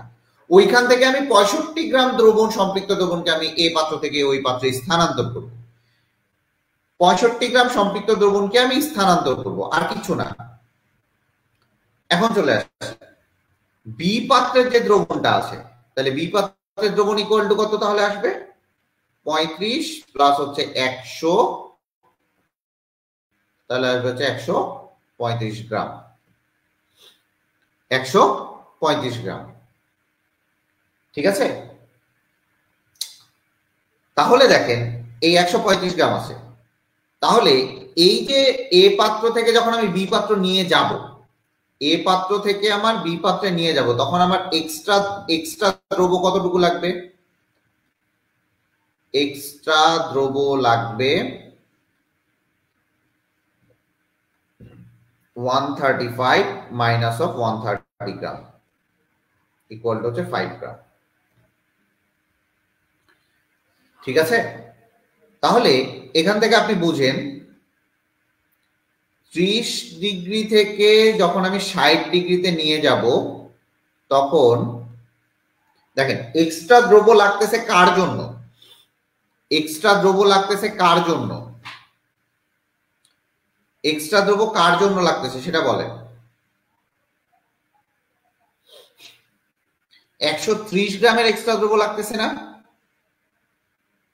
130 গ্রামকে আমি এ পাত্র যখন লাগতেছে, তো 130 গ্রাম সম্পৃক্ত দ্রবণকে আমার এক্সট্রা দ্রব্য লাগতেছে 5 গ্রাম। তাহলে 130 গ্রামের জন্য এক্সট্রা দ্রব্য লাগবে হচ্ছে 5 গ্রাম। অতএব 1 গ্রামের জন্য এক্সট্রা দ্রব্য লাগবে হচ্ছে 5 ডিভাইডেড বাই 130, আর অতএব 65 গ্রাম দ্রবণের জন্য লাগবে হচ্ছে 5 ইন্টু 65 ডিভাইডেড বাই 130। কত আসে দেখেন,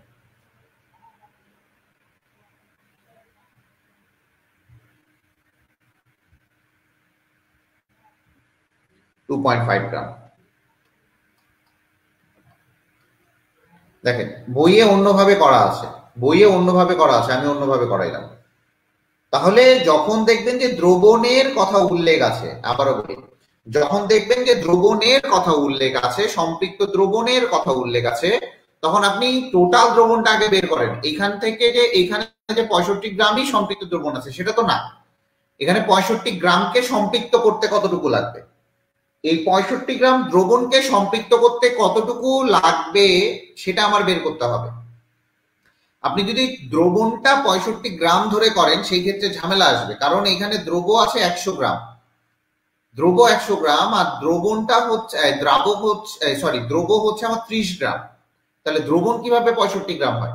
130 গ্রাম দ্রবণ আছে, ইটস ওকে, হ্যাঁ 130 গ্রাম দ্রবণ আছে, কিন্তু আপনার 65 গ্রামকে ওইখান থেকে স্থানান্তর করতে হবে। এইবার ক্লিয়ার হয়েছে কিনা বলেন, খুবই সহজ বিষয়টা, এইবার ক্লিয়ার হয়েছে কিনা বলেন। একইভাবে ম্যাথ করতে হবে, আমি আবারও বলি একইভাবে ম্যাথ করতে হবে। যদি আপনি একইভাবে ম্যাথ না করেন সেই ক্ষেত্রে আপনার ঝামেলা হবে, একইভাবে ম্যাথ করতে হবে, সবগুলা নিয়ম সেম ভাবে করতে হবে। ক্লিয়ার হয়েছে? আচ্ছা, চলে আসেন দ্রাব্যতার উপর লেখেন, দ্রাব্যতার নির্ভরশীলতা, নতুন টপিক, দ্রাব্যতা নির্ভরশীলতা।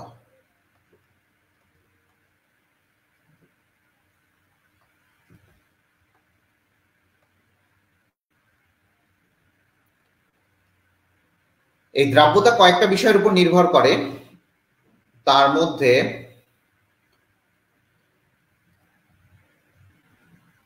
একটা হচ্ছে তাপমাত্রা, একটা হচ্ছে দ্রবের প্রকৃতি, একটা হচ্ছে দ্রাবকের প্রকৃতি,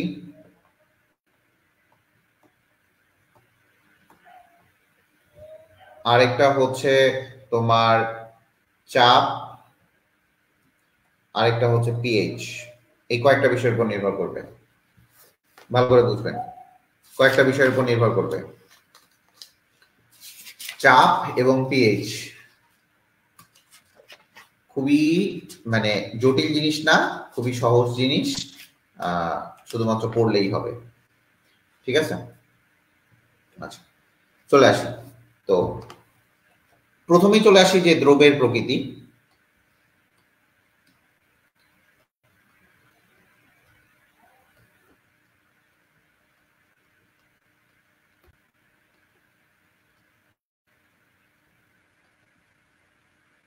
দ্রব্যের প্রকৃতি ভালো মতো বুঝেন।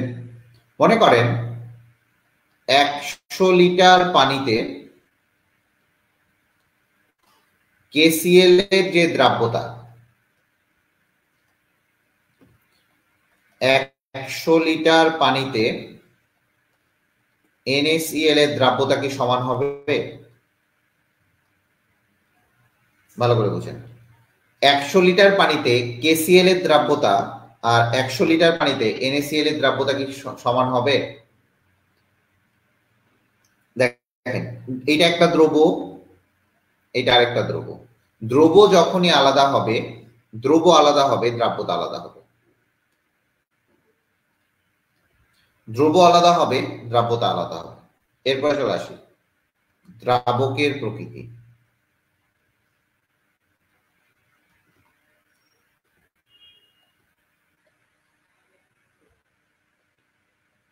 যদি আমি আপনাকে এখানে বলি যে 100 লিটার পানিতে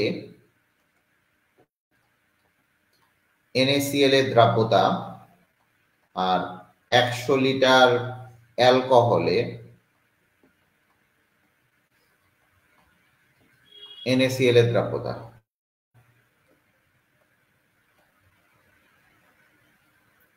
দেখেন এখানে পানি, বানান কেন ভুল লিখতেছি,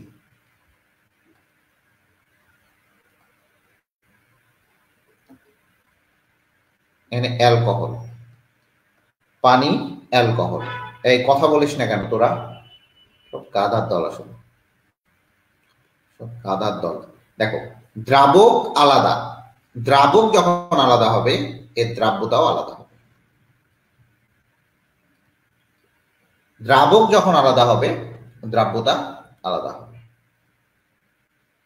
ঠিক আছে, এই যে দ্রব্য বা দ্রাবক, এইটা তোমার চেঞ্জ হয়, এটা সরি, এটা ডিপেন্ড করে লাইক ডিসলভ লাইক নীতি, লাইক ডিসলভ লাইক নীতি।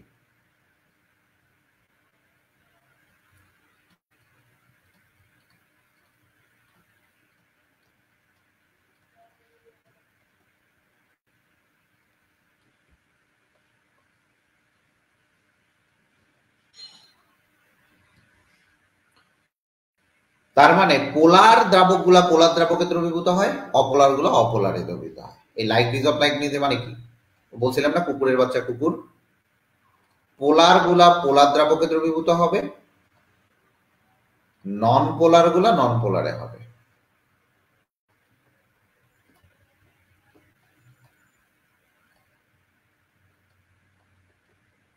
ক্লিয়ার কিনা বলো? পোলার গুলা পোলারে হবে, নন পোলার গুলা নন পোলারে। এটা হচ্ছে আমার গেল দ্রাবকের প্রকৃতি। এরপরে চলে আসি তাপমাত্রা। এই তাপমাত্রাটা নির্ভর করে, এটা একটু ভালো মতো পড়বেন। এটা পড়ার জন্য আপনাকে লাশ হাতলের নীতি বুঝতে হবে, যা বললাম।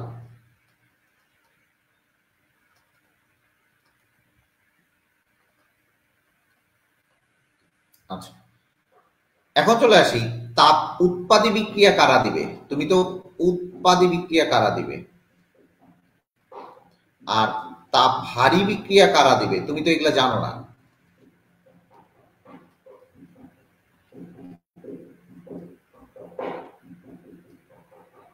তাপ উৎপাদী বিক্রিয়া কারা দিবে, তাপ ভারী বিক্রিয়া কারা দিবে, তুমি তো এগুলা জানো না। লিখে রাখো, তাপ উৎপাদী বিক্রিয়া কারা দিবে এবং তাপ ভারী বিক্রিয়া কারা দিবে। দেখবা যে SO4 2 মাইনাস সালফেট আয়ন যুক্ত, OH আয়ন যুক্ত, OH মাইনাস আয়ন যুক্ত যে সকল তোমার যৌগগুলো আছে এক্সেপ্ট ক্যালসিয়াম নাইট্রেট, সবকিছুই এক্সেপশন থাকে। এই এক্সেপশনটা সবসময় কেমিস্ট্রিতে থাকবে, এটাই হচ্ছে বাস্তব কথা। এখন চলে আসি, তাপ হারি বিক্রিয়া কারা দিবে? NO3 মাইনাস যুক্ত যতগুলা যৌগ আছে, ক্লোরাইড যুক্ত যতগুলা যৌগ আছে,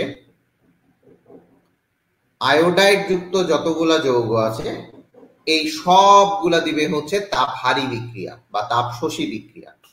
আমার কথাগুলো বুঝবেন, তাপ শোষী বিক্রিয়া। আচ্ছা, যারা তাপ শোষী বিক্রিয়া দিবে বা তাপ হারি বিক্রিয়া দিবে, ভালো করে বুঝবা, যদি তাপ হারি বিক্রিয়া দেয়, তাপ হারি বিক্রিয়ার ক্ষেত্রে তাপমাত্রা বাড়ালে কি হবে দ্রাব্যতা?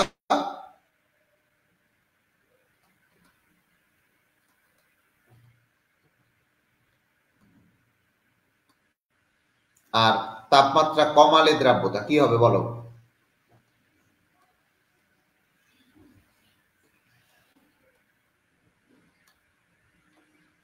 তাপমাত্রা কমালে দ্রাব্যতা কি হবে বলো?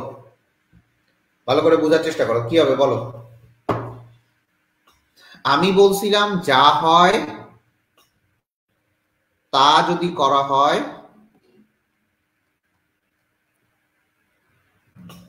বিক্রিয়া উল্টো পাশে যাবে।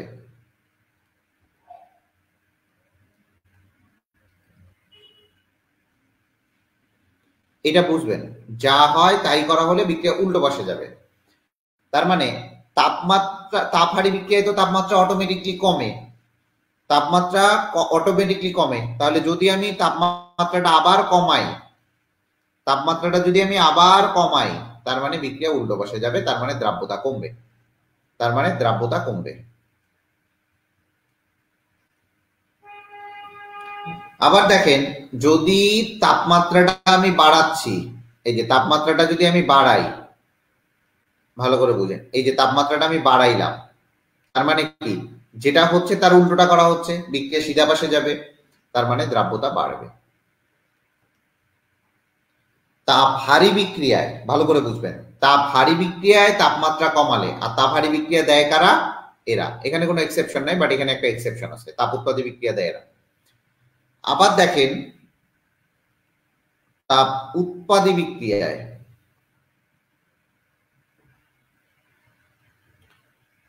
তাপমাত্রা বাড়ালে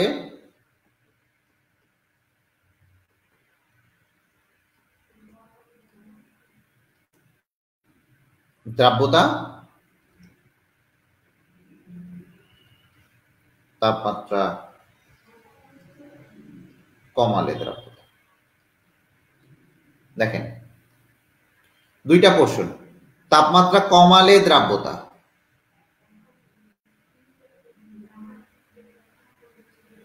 বুঝেন, তাপমাত্রা কমালে দ্রাব্যতা। দেখেন তাপ উৎপাদী বিক্রিয়া তার উল্টো কাজটা করতেছেন, তার মানে সিধা পাশে যাবে, তার মানে বাড়বে, দ্রাব্যতা বাড়বে। আর যখন দেখো তাপমাত্রাটা আমি বাড়াইছি, তখন দ্রাব্যতা, তাপ উৎপাদী বিক্রিয়ায় তো অটোমেটিক তাপমাত্রা বাড়ে, তার মানে দ্রাব্যতা কমবে। যা হচ্ছে তাই করা হইলে বিক্রিয়া সিধা পাশে যাবে, যা হচ্ছে তার যা হচ্ছে তা করা হলে বিক্রিয়া উল্টো পাশে যাবে, আর যা হয় তার বিপরীত করা হলে বিক্রিয়া সিধা পাশে যাবে বা সোজা যাবে। এইটুকু বুঝছো? এইটুকু বোঝা গেছে? এইটুকু যদি বুঝে থাকো তাহলে হবে, এইটুকু যদি বুঝে থাকো তাহলে হবে। দেখো তাড়াতাড়ি দেখো,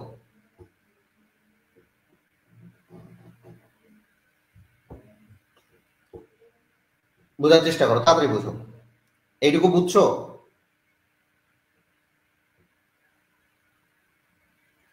এইটা লিখে রাখো, এরা কারা দিবে।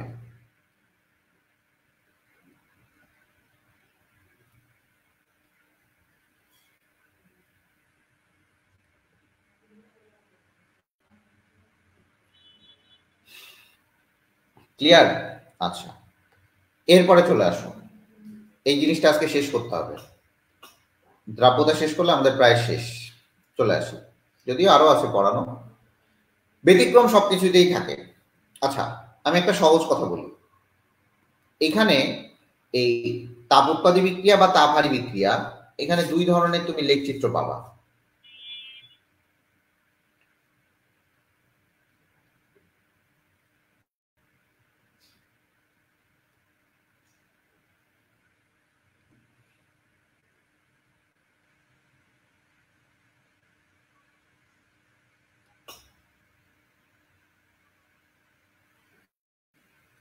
একটু বুঝবা।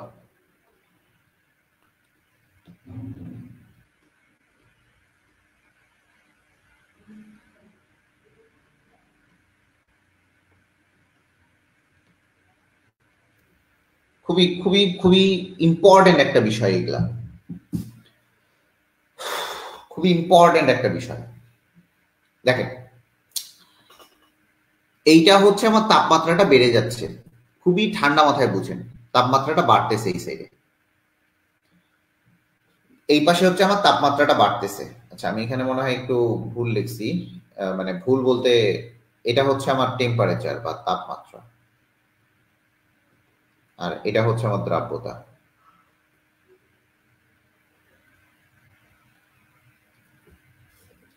ঠিক আছে, এটা হচ্ছে আমার দ্রাব্যতা, বোঝার চেষ্টা করবেন। এটাও হচ্ছে আমার দ্রাব্যতা। আচ্ছা, এটাও তাপমাত্রাটা আমার বাড়তেছে এই সাইডে। তাহলে আপনি জানেন যে তাপ উৎপাদী বিক্রিয়ায় তাপমাত্রাটা যখন বাড়ায়, এটা কম তাপমাত্রা, তাহলে তাপ উৎপাদী বিক্রিয়ায় যখন এটা তাপ উৎপাদী,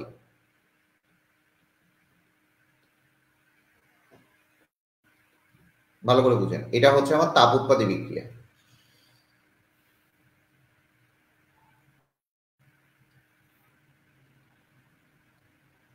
এটা হচ্ছে আমার তাপহারী বিক্রিয়া।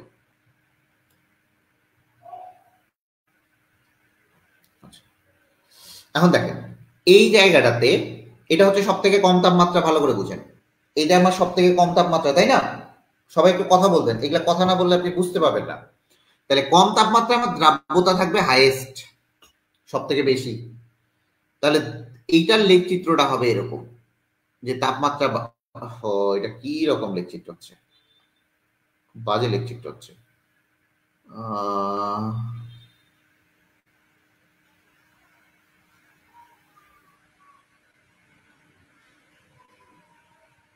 কি রে, হয় না কেন এরকম লেখচিত্র আসতেছে কেন?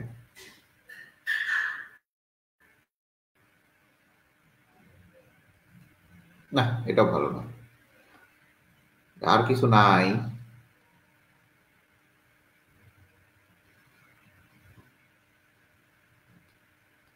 আর কিছু নাই। আচ্ছা, যাই হোক, হাত দিয়ে ড্র করি। হ্যাঁ, দেখো, তাপমাত্রা বাড়াচ্ছে, এই যে কমে যাচ্ছে, দ্রাব্যতা দেখো কমে যাচ্ছে, এই জায়গার দ্রাব্যতা আর এই জায়গার দ্রাব্যতাটা দেখো, এই জায়গার দ্রাব্যতা আর এই জায়গার দ্রাব্যতাটা দেখো।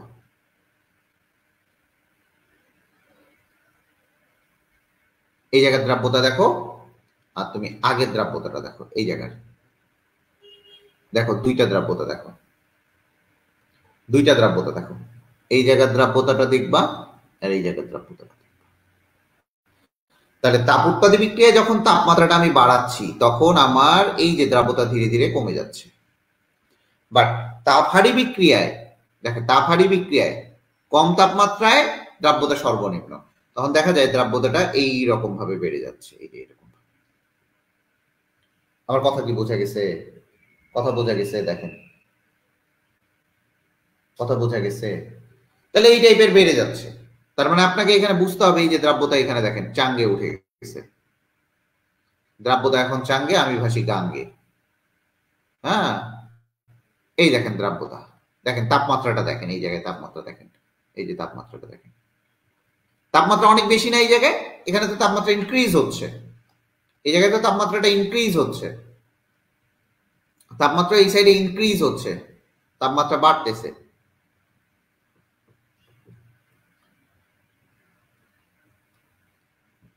তাপমাত্রা বাড়ছে। ক্লিয়ার হয়েছে? ক্লিয়ার হয়েছে এই জিনিসটা? তাহলে তাপ উৎপাদী বিক্রিয়ার গ্রাফটা এবং তাপহারী বিক্রিয়ার গ্রাফটা বুঝতে পারছেন? বুঝতে পারছেন? দেখেন,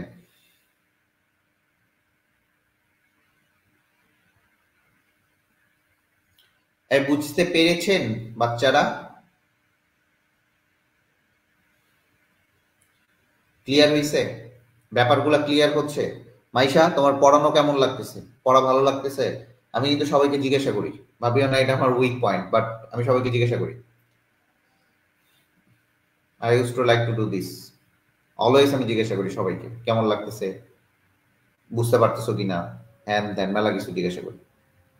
আর যাদের যাদের ক্লাস করার দরকার নেই এরা ভর্তি হয়েছো কেন, আমি এটা বুঝি না। যাদের যাদের ক্লাস করার দরকার নেই এরা ভর্তি হয়েছো কিনা, ভর্তি হয়েছো কেন, চলে আসো। এই তাপমাত্রাটা আছে, খুবই ভালো কথা। এখন আমি তোমাকে একটা এক্সাম্পল যদি দেই, আচ্ছা দেখো তো, Na2SO4 into 10H2O,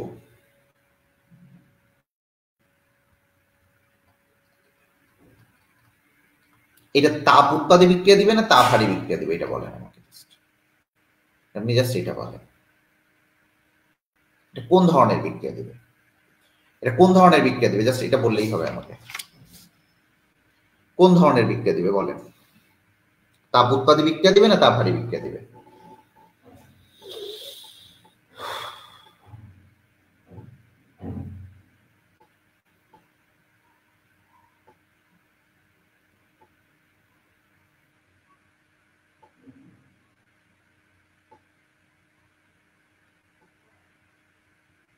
তাড়াতাড়ি বলেন, তাপ উৎপাদী না তাপহারী বিক্রিয়া দিবে?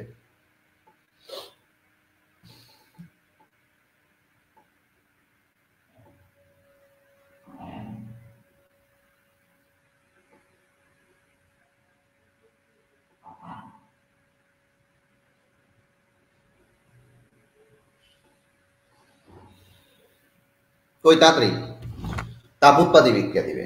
গুড, এটা আমি জানি তাপ উৎপাদী বিক্রিয়া দিবে, কারণ আমার এখানে SO4 আছে। কিন্তু এই জায়গাটায় ব্যতিক্রম, এটাই ব্যতিক্রম, কারণ এখানে 10H2O আছে। এই পানিটা যতক্ষণ পর্যন্ত না, এই পানি যতক্ষণ পর্যন্ত না বাষ্পীভূত হবে,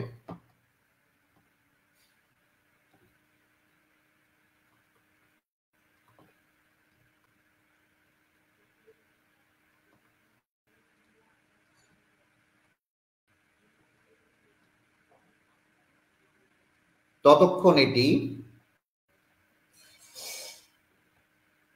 তাপ হারি বিক্রিয়ার মতো আচরণ করবে।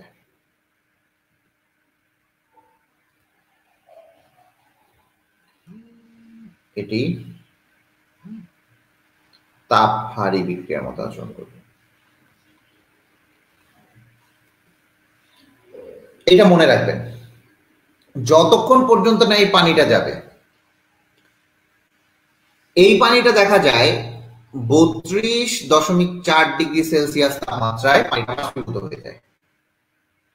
এই 32.4 ডিগ্রি সেলসিয়াস তাপমাত্রায় পানি বাষ্পীভূত হয়।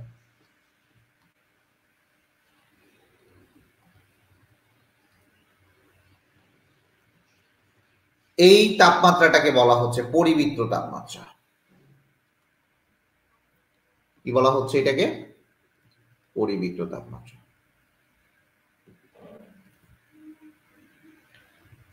এইটার তাপমাত্রা বাড়াইলে আমার হিসাব ছিল তাপমাত্রা বাড়াবো, তাপমাত্রা বাড়াবো, দ্রাব্যতা কি হবে? হ্রাস পাবে, হ্রাস পাবে। এইটা হয়তো আমার রিয়েল হিসাব, এইটা ছিল আমার রিয়েল হিসাব, কিন্তু এটা হবে না, এটা হবে না। এটা কি হবে? এটা তাপমাত্রা বাড়াবো,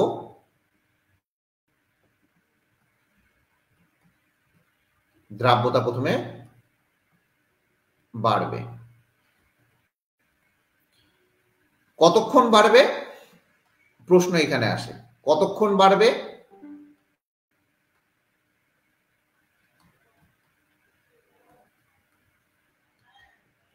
কতক্ষণ বাড়বে? দেখো, ততক্ষণ পর্যন্ত বাড়বে যতক্ষণ পানি বাষ্পীভূত হবে না। বাষ্পীভূত হবে না ততক্ষণ পর্যন্ত বাড়বে যতক্ষণ না পানি বাষ্পীভূত হচ্ছে। কথাটা বুঝবেন। This is the main point. This is the main point. যতক্ষণ পানি বাষ্পীভূত হবে না, যখনই পানিটা বাষ্পীভূত হবে তখনই আগের নেচারে চলে আসবে। যখনই পানিটা বাষ্পীভূত হবে তখন সে আগের নেচারে চলে আসবে। তার মানে যদি আমি এই লেখ চিত্রটা এইভাবে ড্র করতে যাই,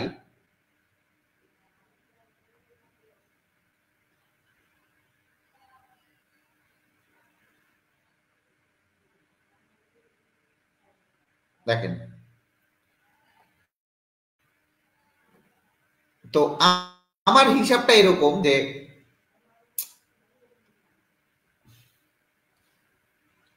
একটু বুঝবেন এই জায়গাটা।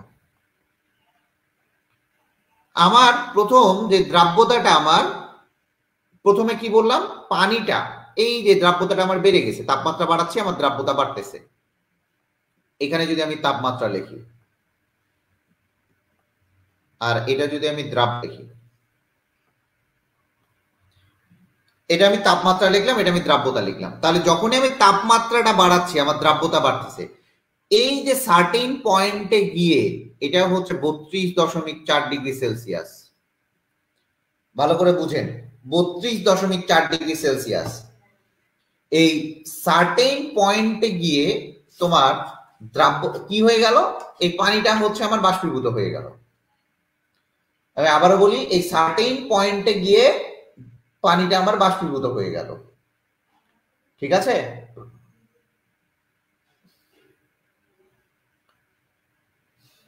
আমার কথাটা বুঝবেন।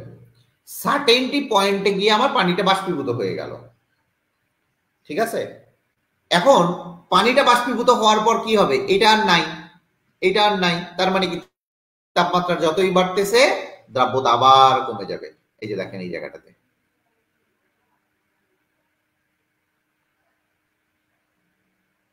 এই যে দেখেন, এই যে কমে গেল, দ্রাব্যতাটা কমে গেল। তার মানে এইটুকু জায়গাটুকু পোর্শন পর্যন্ত পানিটা বাষ্পীভূত হবে। এটা পানি বাষ্পীভূত হওয়া পর্যন্ত এই জায়গাটাতে যায় পানিটা বাষ্পীভূত হয়ে যাবে। এটাকে বলা হচ্ছে পরিমিত তাপমাত্রা।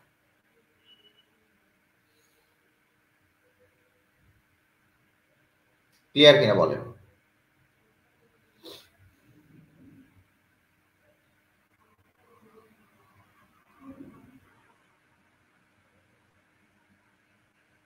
এইটুকু ক্লিয়ার হয়েছে কিনা বলেন? এইটুকু ক্লিয়ার হয়েছে কিনা? তাহলে এই সার্টেন পয়েন্টে গিয়ে এই জায়গার দ্রাব্যতাটা,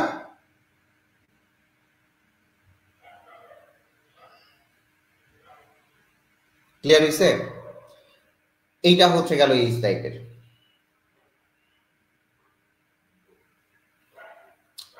ক্লিয়ার হয়েছে?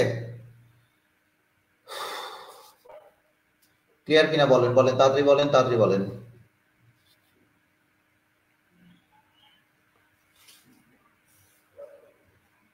এই সবার ক্লিয়ার হয়েছে? দুইজন দেখতেছেন, কে কে দেখতেছেন একটু শুনি, কে কে দেখতেছেন শুনি একটু। মাইশা, আর কে, আর কে কে দেখতেছেন? ক্লাস কে কে দেখতেছেন? যারা ক্লাস দেখতেছেন না, বুঝবেন বুঝবেন এই জিনিস। আপনাকে কেউ এইভাবে যদি বুঝায় তারপরে বুঝবেন, জান যেখানেই যান না কেন বুঝবেন। তাহলে পানি যতক্ষণ না বাষ্পীভূত হচ্ছে ততক্ষণ পর্যন্ত আমার দ্রাব্যতা বাড়বে। এখানে পানি যায় বাষ্পীভূত হয়ে যাবে, তখন দ্রাব্যতাটা কমে যাবে। এটা হচ্ছে যে কুত্তার লেজ কোনোদিন সোজা হয় না। কুত্তার লেজ ওই যে ঘি মাখাইছো সোজা হয়ে গেছে, একটু হালকা পাতলা, তারপরে আবার ঠিক হয়ে যাবে।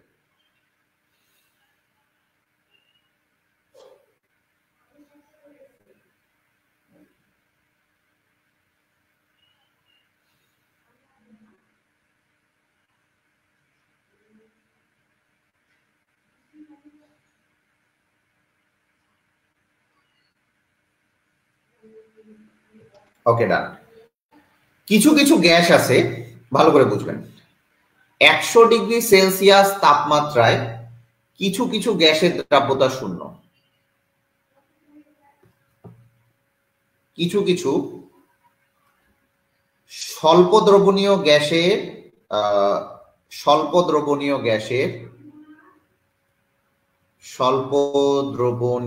গ্যাসের দ্রাব্যতা শূন্য।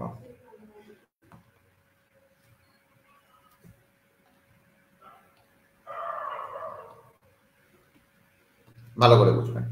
টেম্পারেচারটা অবশ্যই মনে রাখবেন, সেটা হচ্ছে 100°C টেম্পারেচার, দ্রাব্যতা হচ্ছে শূন্য, এটা একটু মনে রাখেন।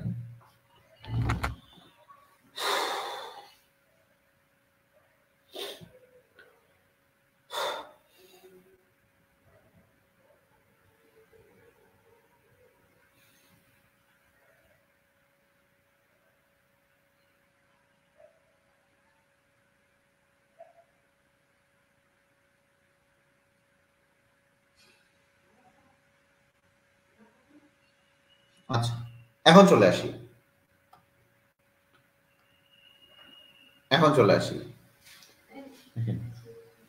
আচ্ছা একটু দাঁড়ান, একটু দাঁড়ান, 2 মিনিট, এই রেস্ট করেন একটু, 2 সেকেন্ড।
আচ্ছা দেখেন, যারা আছেন ক্লাসে একটু বুঝবেন যে 100°C তাপমাত্রায় কিছু কিছু দেখা যায় যে জিনিসের দ্রাব্যতা হচ্ছে শূন্য হয়ে যায়।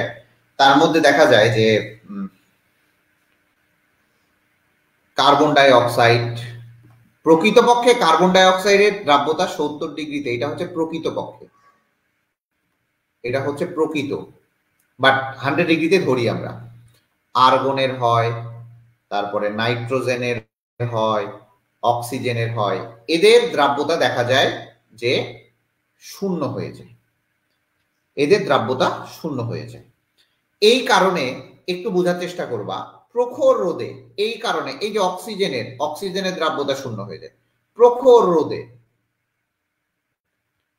রোদে দেখা যায় মাছ পানিতে ভাসে ওঠে, মাছ পানিতে উপরে উঠে যায়, ভেসে ওঠে। কেন? কারণ দেখা যায় যে এই যে দ্রবীভূত অক্সিজেন, কারণ অক্সিজেন এর দ্রাব্যতা কমে যায়,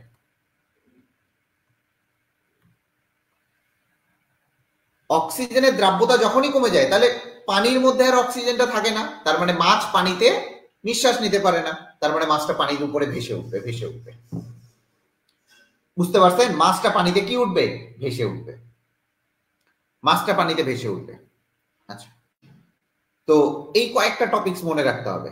আরো কয়েকটা টপিকস একটু আমি বলে দিই, যে যখন দেখবেন যে অনেকগুলা লবণ আছে, মনে রাখবেন KCl এর দ্রাব্যতা সবার থেকে বেশি হয়, দ্রাব্যতা বেশি আসবে।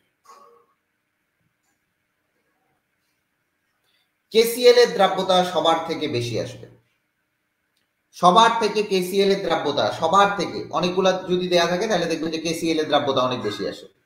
এটা লেখচিত্র থেকেও আপনি বুঝতে পারবেন।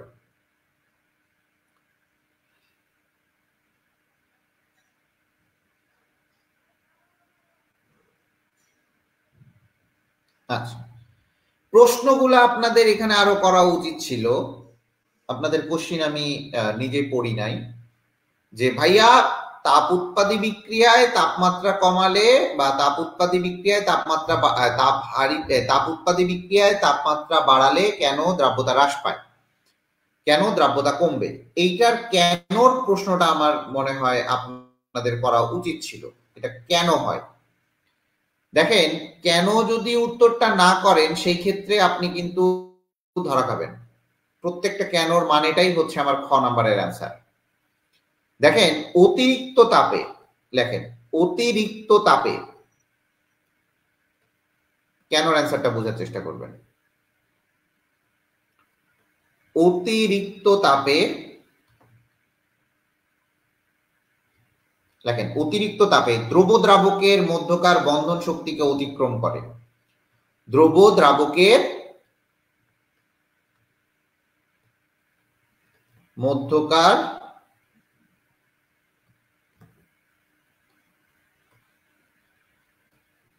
লেখেন দ্রব দ্রাবকের মধ্যকার বন্ধন শক্তিকে অতিক্রম করে।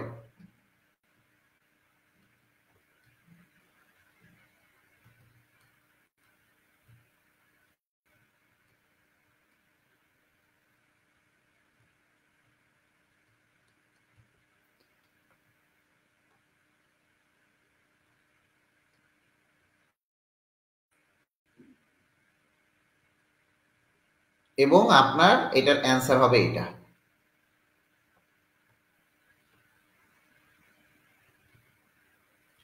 আমি কি বুঝাইতে পারছি? একজন হয়ে গেছে, আজকে ক্লাস একটু বড় হচ্ছে দেখে একজন হয়ে গেছে, খুবই ভালো, সমস্যা নেই। ঠিক আছে, ক্লাস এই পর্যন্তই শেষ করব। একজন নিয়ে আসলে ক্লাস করা খুবই টাফ, খুব মনটা খারাপ হয়ে গেল আপনারা শেষ পর্যন্ত থাকলেন না। তাহলে কেন হয়? কারণ অতিরিক্ত তাপে দ্রব দ্রাবকের মধ্যকার শক্তিকে অতিক্রম করে। ঠিক আছে, তো এই জিনিসটা বুঝবেন যে KCl এর দ্রাব্যতা সবার থেকে দেখা যায় যে বেশি থাকে। ঠিক আছে,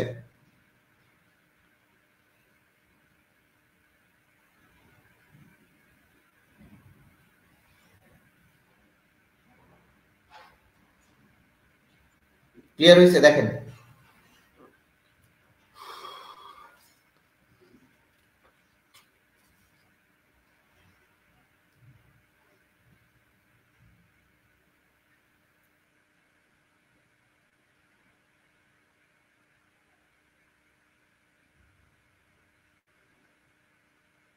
এই ক্লিয়ার হয়েছে? পড়াগুলো দেখেন ক্লিয়ার হয়েছে?